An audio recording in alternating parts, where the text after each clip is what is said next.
Today, I am going to be teaching you how to make a pretty decent paper airplane.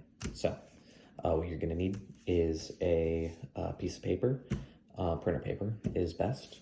I believe that's 11.5 by 9 inches. So how we're going to start is we're going to, and also the printer paper I'm using is an old assignment. You are going to fold it in half.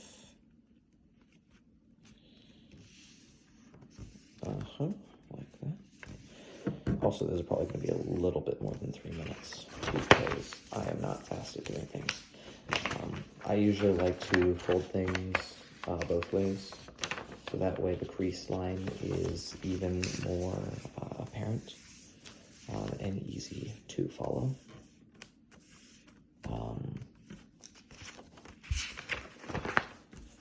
Then after that, you're going to take one of your corners and fold it downwards, down across the seam line, like so.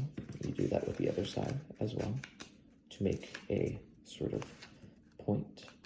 These ones I do not do both ways, although what I would normally do if I have the time is I would take the flat of like a pencil or a pen, like really like drag it across that edge line to just, you know, keep the crispness of it. I think it also works if you just like, I guess, yeah, using your thumbnail kind of works. Just anything where you can put plenty of pressure while still being able to move it smoothly. And after that, we are going to fold the entire assembly downwards, drag across the line. It should be straight and mostly flush, so this corner shouldn't have too much overhang. And after that, you're going to take this corner, you're going to pull it over to the center seam.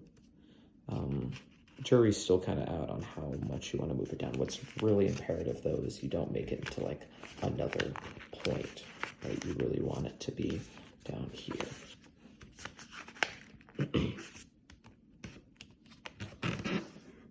And you just kind of crease that plenty.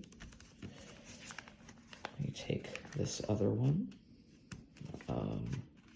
You want it to be like mirrored both sides, so both sides are plenty even. It's going to be about as even as I can make it. Then you want to crease it up. And then you fold that little extra piece of the first fold down that we did. You fold it upwards so that it's holding on to those two pieces we just folded it down. Then you do next, you flip it over, and you fold upwards. So that way this piece kind of like collapses and can hold everything on its own.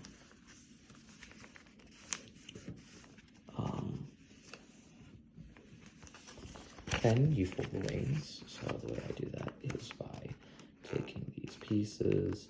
My reference point I like to go off of is I take this little point and I guide to about like, you want to make like a little, like right triangle with the paper. So it should be like a little 90-degree angle, like so. It sometimes helps if you can like guide the edge of the paper so it's like at the bottom of the plane. You want to be able to check to make sure that you're not folding anything inwards on itself, because that makes things less aerodynamic. And you do the same thing for the other side. Bam, shoot, zoop, zoop, zoop, zoop, da-whoop. It's probably not as good as I used to be able to do it, but there is a relatively simple paper airplane.